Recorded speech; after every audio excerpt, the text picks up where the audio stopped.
임미현의 아침 뉴스. 여러분 안녕하십니까? 4월 24일 CBS 아침 뉴스 임미현입니다. 남북 정상회담을 사흘 앞두고 오늘 판문점에서 회담 리허설이 실시됩니다. 미 백악관은 북미 정상회담의 초점은 완전한 비핵화라고 강조했습니다. 또 북한이 구체적인 비핵화 행동에 나설 때까지 압박을 계속할 것이라고 밝혔습니다. 한진그룹 조양호 회장의 부인 이명희 씨가 계열사 직원 등에게 갑질을 일삼았다는 폭로가 이어지자 경찰이 내사에 착수했습니다. 산업안전보건공단이 대한항공 청수에 사용된 독성 화학물질에 대해서 검사도 제대로 하지 않은 채 이상 없다고 밝혀 논란이 되고 있습니다. 한국 GM노사가 극적인 합의로 파산을 면했지만 출자 전환 방식 등에서 입장이 엇갈려 정부와의 후속 협상에서 진통이 예상됩니다. 이상은 이 시간 주요 뉴스입니다. 첫 소식입니다. 남북 정상회담을 사흘 앞두고 오늘 판문점에서 리허설이 실시됩니다. 이번 정상회담은 김정은 국무위원장이 군사 분계선을 넘는 순간부터 문재인 대통령과 악수하는 장면, 또 함께 회담장으로 이동하는 모습 모두 전 세계에 생중계됩니다. 강혜인 기자가 남북 정상회담의 역사적인 장면들을 미리 그려봤습니다. 27일 오전 역사적인 장면은 판문점 북측 지역에서부터 시작됩니다. 우리 측 취재진이 군사분계선을 넘어 북측 건물 판문각 앞에서 김정은 위원장이 탄 차량을 기다립니다. 이윽고 저 멀리로 개성에서 판문점을 잇는 72시간 다리가 시작되는 곳에서 차량이 모습을 드러냅니다. 김 위원장은 판문각에 도착해 북측 관계자들과 악수한 뒤 군사 분계선 앞으로 이동하고 선을 사이에 두고 남측 지역에서 기다리고 있는 문재인 대통령과 마주합니다. 민족 분단의 상징인 군사 분계선을 사이에 두고 두 정상은 역사적인 악수를 나눕니다. 이어 남측 땅에 첫 발을 내딛는 김 위원장은 문 대통령과 함께 한반도 평화 메시지를 전 세계에 전합니다. 양 정상의 일거수일투족은 텔레비전과 인터넷을 통해 생중계됩니다. 이어 우리 측에서 준비한 공식 환영식이 열리는데 이때는 의장대 사열이 이루어질 것으로 예상됩니다. 두 정상이 평화의 집에 들어선 후부터는 사전 환담과 정상회담이 이어지고 이후에는 환영 만찬까지 진행됩니다. 리설주 여사의 동행 여부는 아직 공개되지 않았지만 가능성은 높아 보입니다. 우리 정부는 오늘 남북 정상회담 준비위원회 분과장단을 중심으로 1차 리허설을 하고 내일은 남북 공동 리허설, 모레는 임종석 대통령 비서실장과 수행원들이 모두 참석한 가운데 최종 리허설을 진행합니다. CBS 뉴스 강혜인입니다. 백악관은 오늘 정례 브리핑을 통해 북미 정상회담의 초점은 완전한 비핵화에 있으며 북한이 비핵화 행동을 취하기 전까지 최대한의 압박은 계속될 것이라고 밝혔습니다. 세라 샌더스 백악관 대변인은 그러나 북한이 올바른 방향으로 가는 몇 가지 단계를 취했다면서 최근 핵실험장 폐쇄 등의 선언에 대해서 긍정적인 평가를 내렸습니다. 제임스 매티스 미 국방장관도 북한과의 협상이 성과가 있을 것이라는 낙관론에는 많은 근거가 있다고 말했습니다. 남북 정상회담과 이어서 열릴 북미 정상회담을 바라보는 중국의 속내가 복잡합니다. 공식적으로는 환영 일색이지만 일각에서는 북한과 한국, 미국의 급속한 관계 개선에 대한 우려의 시각도 감지됩니다. 베이징에서 김중호 특파원이 보도합니다. 지난 20일 북한이 노동당 전원회의에서 핵실험장 폐쇄와 대륙간 탄도미사일 시험 발사 중단을 선언한 데 대해 중국 외교부는 신속히 환영의 뜻을 나타냈습니다. 중국의 관영 매체들이 일제히 북한에 대한 유엔 안보리 제재 완화를 주장하고 나서는 등 중국 내 분위기도 변화하는 모양새입니다. 하지만 공식적인 환영 분위기와는 달리 중국 일각에서 북한의 급속한 변화에 대한 불안감도 감지됩니다. 북미 관계의 급속한 호전이 북핵 문제 해결 과정에서 중국의 역할 축소로 이어질 수 있다는 우려는 여전합니다. 중국 외교부는 북한의 핵실험장 폐쇄 결정에 중국이 계속해서 적극적인 역할을 발휘하겠다고 하는 등 중국의 역할을 애써 부각시켰습니다. 미국의 뉴욕타임스는 중국이 남북 정상회담과 북미 정상회담에 대해 소외감을 느끼고 있다고 분석하기도 했습니다. 고모부이자 대표적 친중파인 장성택을 처형하는 등 김정은 국무위원장이 김일성 주석이나 김정일 국방위원장과 달리 북한에 대한 중국의 영향력을 약화시키려 하고 있는 점도 중국을 불편하게 만들고 있습니다. 물론 공식적으로 남북, 북미 정상회담을 지지하는 중국의 태도에 변화가 있지는 않을 것으로 보입니다. 하지만 북한의 이 같은 급속한 변화에 따른 불안감은 당분간 계속될 전망입니다. 베이징에서 CBS 뉴스 김주호입니다. 사실 지난해 연말까지만 해도 북한의 미사일 도발과 국제사회 제재로 한반도에는 일촉즉발의 긴장감이 높았습니다. 그런데 불과 몇 달 새 어떻게 남북 정상이 얼굴을 마주하게 됐는지 박주롱 기자가 남북 대립에서 화해로의 과정을 정리했습니다. 대표단 파견을 포함하여 필요한 조치를 취할 용의가 있으며 이를 위해 북남 당국이 시급히 만날 수도 있을 것입니다. 김정은 북한 국무위원장의 신년사를 기점으로 한반도 분위기는 대립에서 평화로 돌아섰습니다. 지난해 11월 29일 김 위원장이 ICBM급 미사일을 시험 발사하고 핵무력 완성을 선언하는 등 신년사 직전까지도 한반도에는 위기감이 감돌았지만 평창올림픽 참가를 위한 남북 교류가 본격적으로 시작되면서 분위기가 급 반전된 겁니다.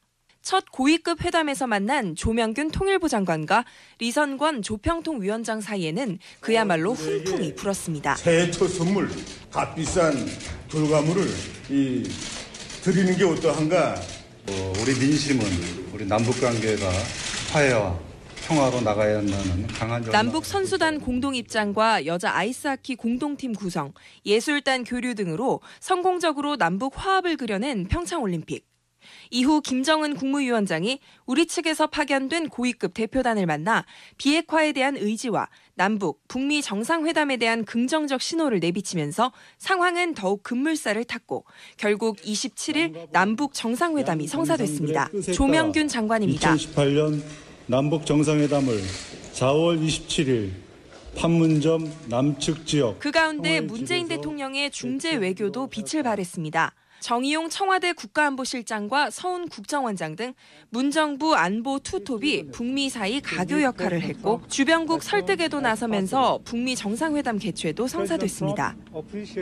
이번 달 초 폼페이오 미국 국무장관 내정자가 트럼프 대통령의 특사로 극비리 방북해 김정은 국무위원장과 만나는 등 막판까지 남북 간, 북미 간 비핵화에 대한 이견을 좁혀가고 있는 상황. 급기야 지난 주말에는 북한이 핵실험을 중지하고 경제 건설에 총력을 집중하기로 했다고 선언하면서 기대감이 한껏 높아진 상황입니다. 경제 건설에 총력을 집중하는 것. 남북 종전 선언을 거쳐 남북미 종전 협의, 평화체제 구축까지 한반도의 항구적 평화를 이루려는 정부의 구상이 이제 본격적으로 시작될 시점에 놓였습니다. CBS 뉴스 박초롱입니다. 이번 정상회담은 비핵화와 종전선언 논의로 한반도 평화정책의 기대감을 높이고 있습니다. 특히 종전선언이 이루어질 경우 실질적으로 어떤 것들이 달라지는지 궁금해하는 분들 많은데요. 홍영선 기자가 구체적으로 알아봤습니다. 초등학교 아들을 키우는 엄마긴 한데 진짜 이런 얘기가 현실화되면 군대를 안 갈 수 있을지 현실화되면 정말 좋긴 할 것 같은데 그런 날이 올지 과연. 산도 더 높은 데도 많고 하니까 덜 오염됐겠죠 아마. 그래서 여행이나 못 가본 곳이니까 궁금하기도 하니까 그런 부분들. 종전이란 이야기가 나오면서 사람들은 정말 말 그대로 전쟁이 끝났다는 선언을 하는 건지 본인에게 어떤 부분이 달라지는지 궁금해했습니다. 종전선언은 전쟁을 했던 당사국 간에 공동으로 전쟁을 하지 않겠다고 의사표명을 하는 정치적 선언 성격이 강합니다. 그러나 종전선언을 한 뒤 남북 간 합의에 따라 실질적 조치가 가능합니다. 비무장지대 내 무력 감축이나 대표부를 서울과 평양에 각각 두는 사항 등은 큰 틀에서 합의한 뒤 구체화할 수 있는 이행 방안들입니다. 종전이 되면 군대에 갈 수 있느냐는 물음은 정상회담 향후 실질적 조치를 통해 답변이 가능합니다. 한 국방 전문가는 정상회담에서 병력 감축에 대한 큰 틀을 합의하고 세부 논의는 국방장관 회담을 열어 후속으로 논의할 수도 있다고 전했습니다. 종전과 평화협정이 곧 통일을 의미하는 것은 아니지만 분단으로 인한 고통을 최소화하는 사실상의 통일 단계에 접어들었다는 분석이 나옵니다. CBS 뉴스 홍영선입니다. 대한항공이 1급 발암물질로 여객기 청소를 했다고 어제 보도해 드렸습니다. 그런데 이를 점검해야 하는 산업안전보건공단은 어찌된 일인지 이 독성 물질이 아무런 문제가 없다고 결론을 내렸습니다. 제조사까지도 위험할 수 있다고 공개적으로 경고했는데 분석이 제대로 된 건지 의문이 아닐 수 없습니다. 송영훈 기자가 단독 보도합니다. 대한항공 여객기 청소 노동자들이 기내 식탁이나 의자 청소에 쓴 약품은 템프와 CH2200입니다. 이 중 템프의 주성분은 국제암연구소가 1급 발암물질로 지정한 쿼츠와 부동액에 쓰이며 불임과 유산의 원인으로 꼽힌 에틸렌 글리콜입니다. 이 약품들을 이용해 기내를 청소한 노동자들은 지속적으로 따가움, 호흡곤란을 호소했고 지난해 6월 산업안전보건공단은 약품을 회수해 분석에 들어갔습니다. 하지만 보건공단이 내놓은 실험 결과는 미국 제조사가 밝힌 내용과 180도 달랐습니다. 보건공단은 템프 내 에틸렌 글리콜의 함유량이 0.022%에서 0.03%라 발표했지만 미국 제조사가 밝힌 함유량은 50배가 넘는 1.5%에 달합니다. 현행법상 에틸렌 글리콜은 함유량이 1%가 넘을 경우 유해인자로 구분돼 노동자들은 특수검진을 받아야 하지만 검진은 없었습니다. 더 큰 문제인 1급 발암물질인 쿼츠는 아예 분석에도 빠졌고 보건공단은 업체에서 영업비밀로 표기해 존재도 몰랐다고 말합니다. 쿼츠 부분도 영업비밀로 적혀 있었고 저희가 그게 성분이 뭔지 몰랐고 이 성분은 사실 분석도 쉽지 않은 물질. 하지만 CBS 취재 결과 템프 제품 겉면에는 쿼츠가 버젓이 표기돼 있어 라벨만 읽어도 알 수 있었고 미국 제조사 자료도 영업비밀이 아닌 공개된 자료였습니다. 결국 보건공단이 내놓은 이해할 수 없는 분석 결과에 대한항공 측은 약품을 다시 사용해도 된다는 공문까지 내렸지만 노조의 반발로 잠정 중단된 상태입니다. CBS 뉴스 송영훈입니다. 한진그룹 조양호 회장의 부인인 이명희 씨로 추정되는 인물이 공사 현장에서 여성 작업자를 밀치면서 폭력을 행사하는 장면이 담긴 동영상이 공개됐습니다. 경찰은 이 씨가 그룹 계열사 직원이나 운전기사 등에게 갑질을 일삼았다는 제보가 이어지자 내사에 착수했습니다. 조현민 대한항공 전무는 이른바 물벼락 갑질 의혹으로 이르면 이번 주에 피의자 신분으로 경찰에 소환될 것으로 보입니다.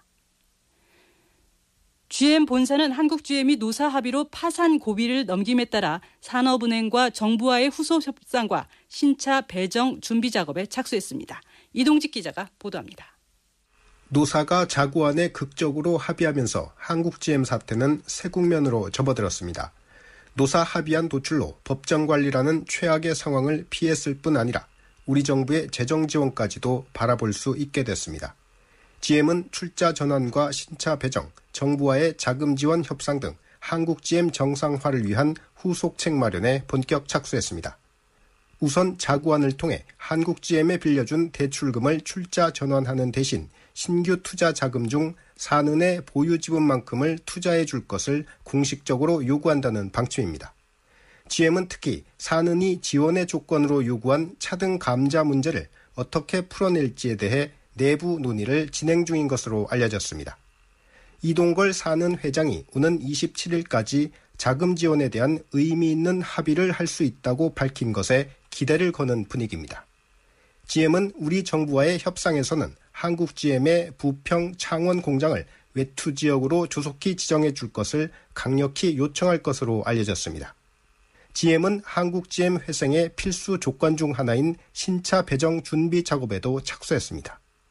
한국 GM 노사가 임단협을 극적으로 타결하면서 공은 산은과 GM, 정부와 GM 간 후속 협상으로 넘어갔습니다.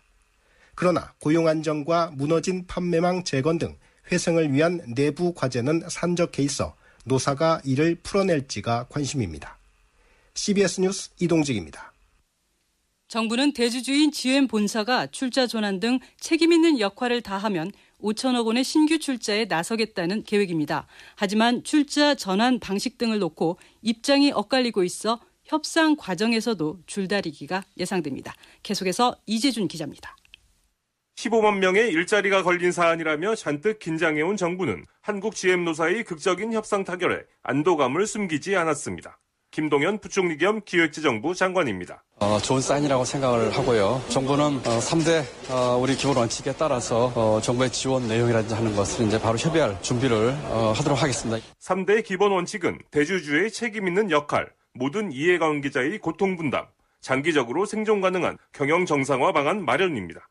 특히 정부는 앞으로의 협상 과정에서 대주주인 GM 본사의 책임 있는 역할을 부쩍 강조하고 나설 것으로 보입니다. 일명 올드머니로 부르는 한국 GM에 대한 차입금 3조 원을 주식으로 출자 전환하고 3조 원의 뉴머니, 즉 신규 출자와 신차 2종 배정이 여기에 해당됩니다. 이들 전제 조건을 충족하면 산업은행도 5천억 원을 투입하겠다는 겁니다. 여기엔 또 다른 단서가 붙습니다. 출자 전환 과정에서 차등 감자를 통해 대주주인 GM본사의 보유 자본 총액과 지분율을 낮추라는 게 정부 측 요구입니다.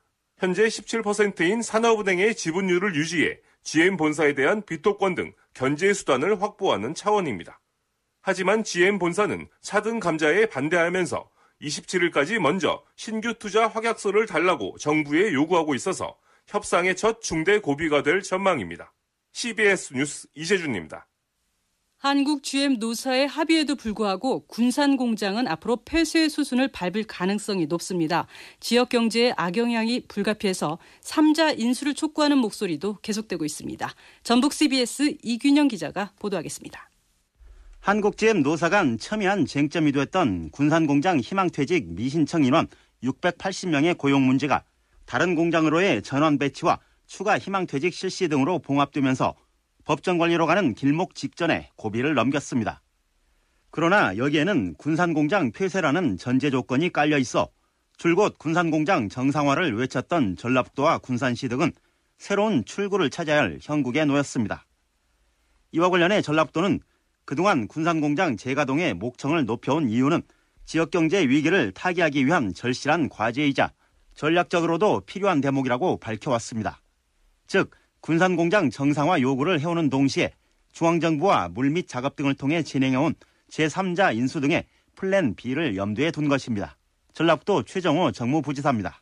우리가 할 일은 바로 플랜 B를 제3의 튼튼한 주인이 나타나서 하는 것이 필요하다 이제 이렇게 생각을 해서 그리고 그런 것들이 뭐 정부의 강력한 의지와 지원 뭐 이런 것들이 같이 가지 않으면 누가 여기 와서 사업을 하겠습니까? 특히 전라북도는 군산공장이 폐쇄될 경우 지역경제가 초토화될 것임을 들어 균형발전 차원에서라도 국가가 군산을 저버리진 않을 것이라며 정부 종합대책에 군산을 포함한 부평과 창원, 새 공장에 대한 지원 방안을 기대하고 있습니다. CBS 뉴스 이균영입니다. 경찰이 댓글 여론조작 의혹을 받는 드루킹 측근들을 잇따라 조사하면서 범행 동기와 자금줄 규명에 수사력을 집중하고 있습니다. 김동빈 기자가 취재했습니다. CBS 취재진이 입수한 인터넷 스문카페 경공모에 올라온 스텝 조정 게시글에는 경제적 공진화 모임의 자금책인 닉네임 파로스가 원년 멤버로 등장합니다. 6년 전부터 이미 운영 스태프로 자리했고 오랜 기간 경공모의 활동에 긴밀히 관여해온 것으로 보입니다. 파로스는 드루킹 김모 씨와 함께 출판사의 공동대표를 맡고 있고 모임의 자금 담당으로 경찰은 지목했습니다. 경찰은 공범 가능성이 큰 파로스를 피의자 신분으로 전원해 수사할 예정입니다. 취재진이 입수한 또 다른 경공모 핵심 멤버 37명의 목록에는 성원이란 닉네임도 보입니다. 성원은 김 의원의 보좌관에게 지난해 9월 현금 500만 원을 건넨 인물로 내부 프로필에는 무역업자 남성으로 기재되어 있습니다. 김경수 의원의 연관성, 정치권 배후설을 풀어줄 사건의 핵심 인물인 셈입니다. 경공모 스문카페 등을 최근 압수수색한 경찰은 조직원들의 신원을 확인해 측근에 대한 조사를 이어갈 방침입니다. CBS 뉴스 김동빈입니다. 드루킹 사태의 불똥이 인터넷 포털로 튀고 있습니다. 여론 형성에 결정적인 역할을 하고 있으면서도 걸맞는 책임을 지지 않는다며 여야가 앞다퉈 제재 방안을 쏟아내고 있습니다. 박성환 기자가 보도합니다. 드루킹 댓글 조작 사건과 관련해 인터넷 포털로 향하는 질문은 왜 자체적으로 비정상적 행위를 걸러내지 못했는가입니다. 포털 시장에서 독점적 지위를 확보하고 있는 네이버는 신종 기술로 댓글에 접근할 경우 이를 걸러내기까지는 시간이 필요하다는 입장입니다. 이를 두고 정치권에선 포털이 여론 형성에 미치는 막강한 영향력을 고려하면 무책임한 자세가 아니냐는 지적이 나옵니다. 최근 여야를 막론하고 발의된 법안들도 이 같은 지적과 맞닿아 있습니다. 댓글 조작을 막기 위한 기술적 조치를 의무화하도록 하고 이를 하지 않을 경우 포털에 과징금을 부과하는 법안이 대표적입니다. 아예 포털이 언론 기사를 자의적으로 배치하지 못하도록 한 법안도 이미 발의됐습니다. 드루킹 사태와 관련해 공조를 강화하고 있는 자유한국당과 바른미래당, 민주평화당은 어제 포털 규제를 위한 법안도 함께 추진해 나가기로 했습니다. 구체적으로는 포털 사이트에서 기사를 클릭하면 해당 언론사 사이트로 바로 연결되도록 하는 아웃링크제 도입이 거론됩니다. 한국당 홍준표 대표입니다. 지금 인링크 제도를 이용한 포털 운용 방식은 앞으로 국회에서 바꿔나가겠습니다. 아웃링크 제도로 바꾸겠습니다. 이렇게 하면 포털의 기사 편집권을 견제하고 조직적인 댓글 조작도 어느 정도 차단할 수 있다는 게 야권의 설명입니다. CBS 뉴스 박성환입니다. 다음은 간추린 소식을 정민아 아나운서가 전해드립니다. 미국의 북한 전문 매체 38노스는 북한이 핵실험, 미사일 발사 중단 조치와 함께 폐기를 선언한 풍계리 핵실험장이 사용 불능 상태가 아니라고 주장했습니다. 38노스는 현지 시간으로 23일 논평을 통해 북한이 6차례 지하 핵실험을 감행한 풍계리 핵실험장은 여전히 완전 가동 상태라고 밝혔습니다. 물벼락 갑질과 탈세 의혹 등의 논란에 휩싸이며 최악의 위기를 맞은 대한항공이 소비자들의 외면을 받으면서 브랜드 가치도 계속 떨어지고 있는 것으로 나타났습니다. 대한항공은 지난 2014년 말 이른바 땅콩 회항 사태 이후 처음으로 브랜드 가치 평가에서 경쟁사인 아시아나항공에 항공사 부문 1위 자리를 내줄 것이 확실시되고 있습니다. 현대자동차 그룹의 지배구조 개편안을 구체화하라고 요구했던 미국계 행동주의 펀드 엘리엇이 현대차와 현대모비스를 합병해 지주사로 전환하라고 요구했습니다. 엘리엇은 우리 시간으로 23일 별도 개설한 홈페이지에서 현대차와 현대모비스 합병을 골자로 한 현대차 가속화 제안을 발표했습니다. 이번 달 25일부터 국민연금 수령액이 월 평균 36만 8,610원으로 오릅니다. 국민연금공단은 지난해 전국 소비자 물가 변동률을 반영해 국민연금액 1.9%를 올려 이번 달 25일 모레부터 지급합니다. 내일부터 지급합니다. 지금까지 간추린 소식이었습니다. 이어서 날씨 알아봅니다. 기상청 이수경 리포터입니다. 네, 서울 경기 지역은 현재 비가 그친 모습이지만 그밖에 충청 이남 지방으로는 여전히 비가 오는 곳이 더 많습니다. 하지만 현재 호우특보가 내려진 곳은 없는 모습인데요. 앞으로는 제주도와 경남 남해안에 다소 강한 비가 더 내리는 곳이 있겠습니다. 이번 비는 오전에 대부분 그치겠고 동해안 지역은 오늘 오후까지 이어지겠는데요. 예상되는 비의 양은 경남 해안과 제주도에 10에서 30mm, 강원 영동과 그밖에 남부지방은 5에서 10mm 정도가 되겠고 오늘 제주도와 경상도 해안은 어제에 이어서 바람이 매우 강하게 불겠습니다.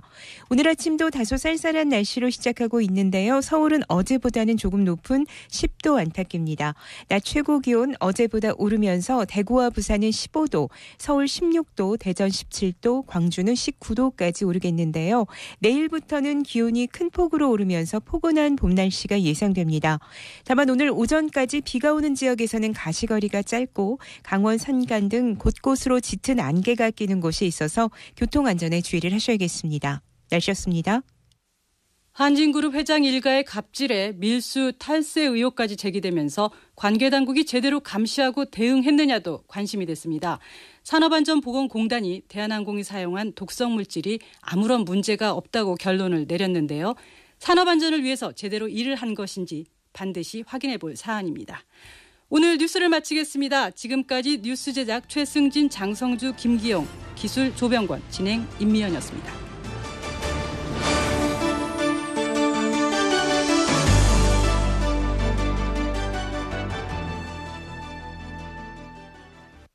CBS